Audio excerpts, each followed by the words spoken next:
Hello, this is top 10 125cc motorcycles in 2025. Plus I'm going to pick out the best beginner bike for the money, and this one's different. You guys have picked the top 4, so it's a little bit different, but let's get into it. So in at number 10, and starting our list off, we have the Lexmoto RX1. It's £2,919, and I think this is quite a nice option to start the list with some budget options. Lexmoto, of course, have some great new options on the list for 2025. There's loads of bikes, loads of options, but this RX1 is particularly good for taller riders. This one as well does look very familiar to me. It resembles the Sinis T or Terrain 125 that I've reviewed twice, and we've reviewed it a couple of times here at Bike Matters as well. There was an air-cooled one, a liquid-cooled one. This RX1 is liquid-cooled, but the Sinis Terrain was air-cooled when we reviewed it. Anyway, specs-wise, it looks good. It builds on the Sinis Terrain by going for the full 14.8 brake horsepower, so the CBT limit, power from the motor. It's a single cylinder. It's got 18-inch front wheel, 17-inch rear wheel, tubeless tyres, which is very nice for someone who may be even looking to go off-road. It's got 158mm of ground clearance. You've got disc brakes, front and rear, and ABS. It's all quite top spec, though the listed top speed is 62 miles per hour, which could be better. Maybe 70 miles per hour would be ideal, particularly with a bike that's got supposedly 14.8 brake horsepower. Anyway, standard fit, you got 42 litres of removable luggage fitted too, and it looks decent. It looks like a lovely little bike. Maybe a rival option is the Reiju Adventura 125, and I rode that one back in 2023, so check that review if you want to have another option.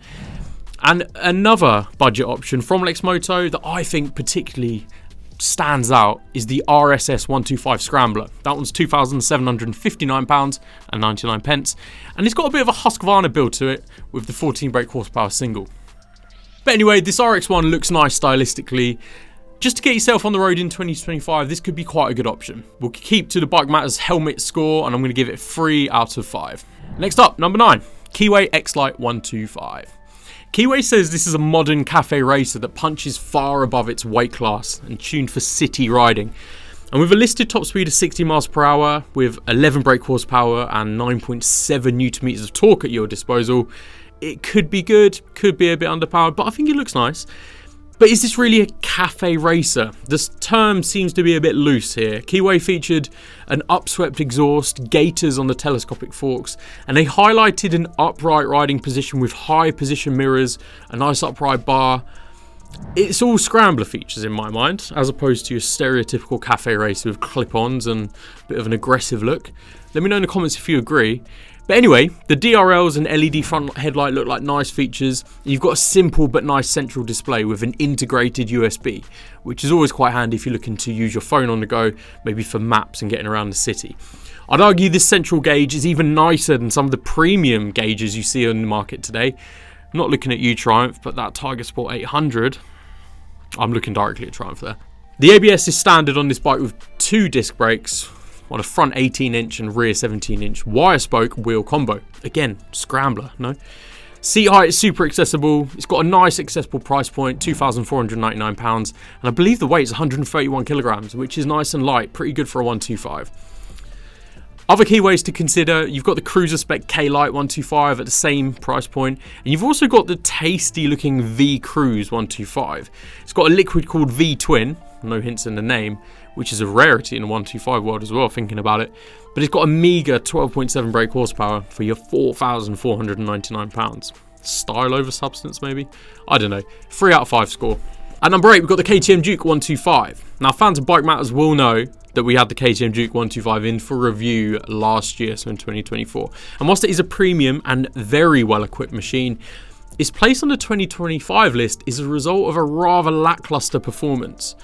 I won't comment on anything about KTM, but the 14.7 brake horsepower liquid-cooled motor should be better than how I found it on the road. Nevertheless, this was a very fun bike to ride. It's got plenty of all-new attitude for the road. It's got a 5-inch TFT display. You can get turn-by-turn navigation through smartphone integration. You've got WP Apex suspension with a rear shock that can be preload adjusted. You've got a large 320mm front disc, which is pretty huge for a 125, paired to a rear disc with cornering ABS, which you can also switch off at the rear via the Supermoto mode. All in, it's great fun, and it's part of the Duke family, which distills that hooligan nature into this smallest form at 125. But I think where it comes undone is the lack of power at the top end. In my review, I was really struggling to get the LC4C to power me to even 60 miles per hour, which just simply should not be the case at 14.7-ish brake horsepower. But saying that, at lower speeds and on country roads, it was so fun to ride. I really did enjoy it in that side of things. Considering some of the other options at a 125 level and the relatively high price tag for this 125 KTM, you've also got the RC 125 whilst I think about it. I've put this one at 8th this year just because of that, the lack of power. It's quick shifting fun, but I think there are better options out there. If you want more KTM Duke, click up there, have a little look at it. Was I a little bit too harsh on it? Let me know your thoughts in the comments.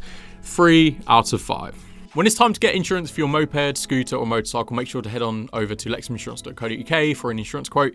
They have several exclusive schemes only at Lexham, so you could potentially find yourself saving some pennies. Number 7, we have the Suzuki GSX-S125. A true street bike, says Suzuki. And the lightweight GSX-S125 is a great little option, one that I enjoyed spending a bit of time on last year.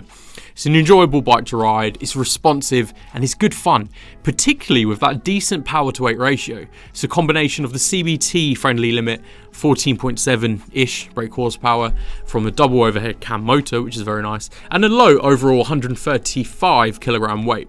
I found there to be plenty of space in the 785mm seat, which is surprising for an otherwise small bike, and the tech on offer is pretty raw, it's pretty analog feeling. But there is the latest Bosch ABS 10 base unit featured, Suzuki's easy start system for firing it up every time on one button push, and you get advanced electronic fuel injection. But the dash is a relatively basic LCD unit as opposed to some TFT versions that you may see elsewhere. The price tag is getting up there with the top models, so if you're after a brand new option, this could be a bit pricey, but at least you get a good few colour options in 2025. 5, in fact, on screen here. A big pro is a quoted 117 miles per gallon from an 11 litre tank, which is around 400 miles per fill up. I'll give this one a 3 out of 5, but it's a tentative one because I could go for 4. But we'll stick with 3. At number 6, we have the Husqvarna Svartpilen 125. Both the Svartpilen and the Vitpilen from Husqvarna are the 2 arrows, and they're well worth considering in this 125cc space. As a quick note, the differences are basically an urban roadster with cast wheels for the Vitpilen, or a tad more scrambler for the Svartpilen with wire spokes and semi-knobbly Scorpion Rally tyres, and they're both the same price. I'll opt for the Svartpilen on this occasion just because it looks a little bit more versatile, smart, and you get an added screen and tank rack for no extra money at all. More for your money. A slight reservation here is that it's the same LC4C motor that's used from the Duke 125, the same motor that I struggle getting any top end out of. So I'd imagine the same would be seen here with this motor, but in a scrambler, guys. Even then, the spec is good. You get 2 power settings, street and rain. Always an interesting choice to have 2 power modes for a 125. Anyway, you get Bi-Bri brake calipers on the front and rear with Bosch 9.8 cornering ABS, WP Apex suspension with 150mm of travel, a 5-inch TFT dash with smartphone integration, 6-speed gearbox with standard fit quick shifter. Phew, it's a good spec. But top of the list for me is the style, and that does come at a relatively high price tag. It's one of the better looking 125 bikes on this list, in my opinion. And for a 125 machine, often the real distinguishing characteristic is the style. Style over substance, and I think it looks so good. Let me know in the comments if you agree. 4 out of 5 Bike Matters helmets as the score. We got the halfway point here. Number 5, Aprilia Tuono 125. Over to Italy, and there are a few tasty options from Aprilia if you've got a 125 on your mind. You've got, of course, this Tuono 125. You've got the RS 125, the SX and RX 125. I've opted for the Tuono 125 this time around, but any of these would be great picks. The Tuono is an Italian designed and built street fighter with some of the 2025 updates and notable features here. You get new colours, a Viper yellow looks superb this year, a Euro 5 Plus engine compliance check with DOHC, and 4 valves, traction control, Bosch ABS with anti-rollover, an aluminium frame, 144 kilograms of curb weight, and Tuonos over the RS are all about that performance but with added functionality. It's a more upright ride with handling at its core. Plus, I think this bike will net you the most street cred by anyone who knows a thing or two about bikes. Yeah, namely it's from the superb Tuono V4 right at the top, but it's also the Tuono 660 and the brand new Tuono 457. If you want to have more new bikes for this year, click in the top right. But yes, this 125 does have the CVT limit, 14.7 brake horsepower and 11.2 Newton meters of torque. It's got a weight of 144 kilograms, but it has that Tuono potential for a decent, fun to ride bike. One downside could be the LCD instrumentation rather than TFT display, if it bothers you. Though it does still show fuel consumption, remaining mileage, engine temperature, and it can be paired to your phone with the Aprilia MIU. I think this looks really nice. 4 out of 5 for the Bike Matters helmet score. Next up, time for the top 4. This is voted for by Bike Matters subscribers, and I think, in my personal opinion, you've all got it spot on, to be honest. After these 4, I'll give you my best for value money pick. And that's not a bike that's on this list, that's a new bike. So, number 4 voted for by you is the Fantic Imola 125. Now this one we spotted at Motorcycle Live, and it looks really nice. It's a really top spec machine for 2025. Though we are waiting for the final spec list to be confirmed, at least as of writing and recording, to just see how good it will be. As I say, we saw it at Motorcycle Live 2024, and it really does look impressive. It's got some true sports bike heritage. There's a Stealth 125 if you want the naked version on the same framework. Or Fantic have also got the Caballero 125, or the Supermotos, the XMF and XEF, the Enduro one. Fantic is doing great, and they've reportedly sourced this 4-stroke motor, as you can see, in the Yamaha MT and R125, apparently. The Minarelli built single cylinder has a maximum 14.8 brake horsepower for your CBT riding limit, and it's accompanied by Bi-Bri braking power, decent upside down forks, and an overall true sports vibe that isn't directly from the dominant Japanese market. The only issue for me, and the reason I guess you've not put it in the top 3, is that this is all on potential. The full specs list are yet to be confirmed. It could end up being a bit of a damp squib that weighs in at like 175 kilograms. Unlikely. But it is equally heavy on the wallet. It's quite pricey, and I doubt that will be the case, but we have to wait and see before we give it a top 3 spot. Until then, the potential and style here carries this to 4th place. What are you thinking the final spec will look like? Is it a bit of a dark horse, or is the price just a little bit too much, particularly when you compare it to the tried and tested rivals on this list? Hard to give a rating for myself, but let's say 4 out of 5. Looks good, it's got a good motor. Let's hope it's going to be top performing for this year. Number 3, you put the Kawasaki Ninja 125. So, a sports bike for you, and a good one at that. Kawasaki's Ninja 125 is steeped in heritage. It's fitted with a liquid-cooled double overhead cam 4-valved single cylinder. It's got a full 14.7-ish brake horsepower, so the CBT power, and a relatively punchy 11.7 Newton meters of torque, so it should be nice on the road. This is all derived from a 250cc base engine as well, so you should happily be revving it up and pulling all the way to the rev limit without fear of overstressing the engine. A full-size yet slim compact trellis frame features, alongside a 37mm telescopic fork and uni-track linkage rear suspension. You get front and rear disc brakes with dual channel ABS, and it weighs in at a respectable 149 kilograms, so it's getting a little bit weighty. All in, it should be pretty fun on the road, though one Bike Matters commenter on the poll did say it's criminal that Kawasaki have gone to the effort of making a liquid-cooled Sports 125 and giving it right way up forks. Have to agree with that. Upside down is now the right way up. I mean, as a side note, look at the Tracer 7 with telescopic forks. It just looks a little bit weird, to me anyway. Naturally, there's also the Kawasaki Z125 to consider if you prefer a naked bike with a pinch of team green and an accompanying upright seating position.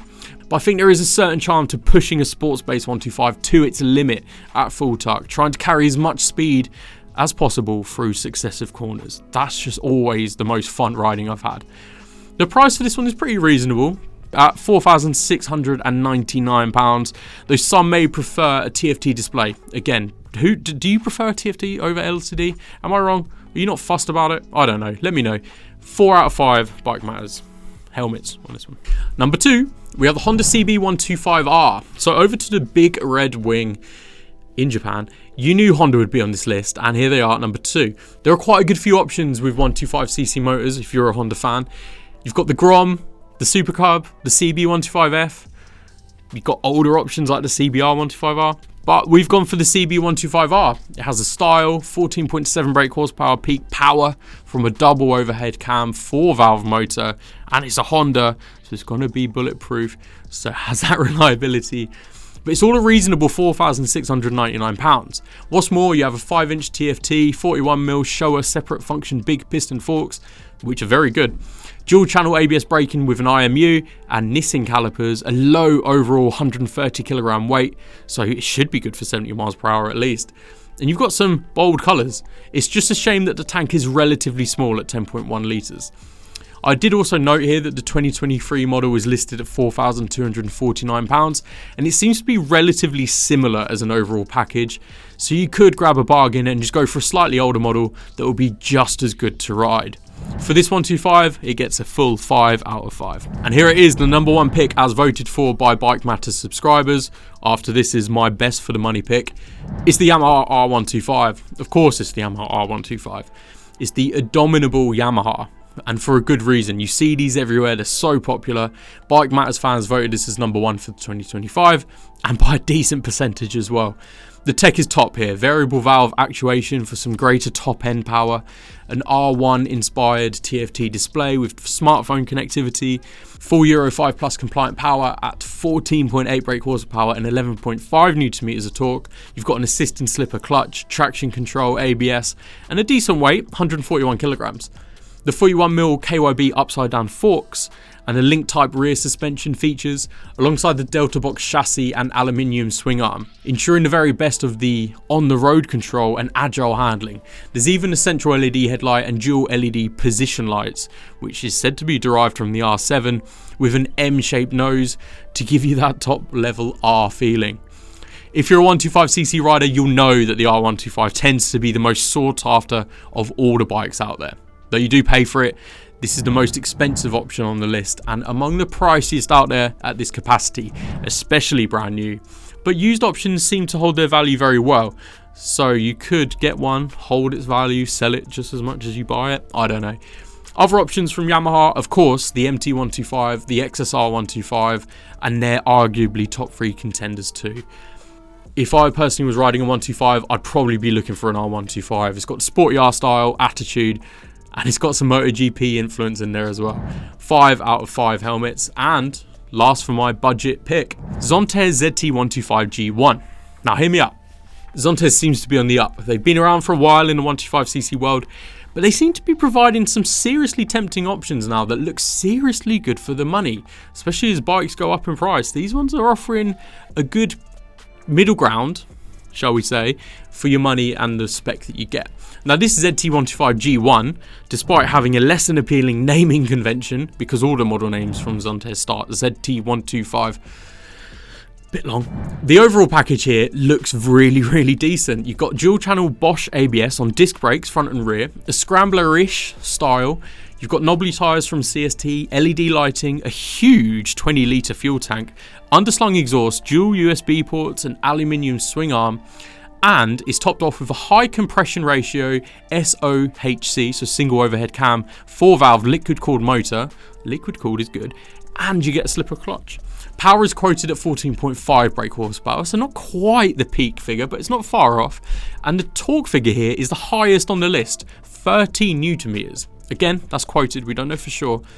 The massing running order is 160 kilograms, but remember it's got a 20-litre tank. So if you fill that at 10 litres, it's going to come down a little bit. Or you fill it all the way up and you just get loads of miles in your legs. It may fall short a little bit in resale value and potential reliability, though you do get a 2-year warranty from new. I think this could seriously be a great bang for your buck option in the 125cc category. Do you agree? Do you have one? Is it any good? Should I ride it? Let me know in the comments. But anyway, that'll do. Go watch the full size motorcycles for 2025 next, and ciao.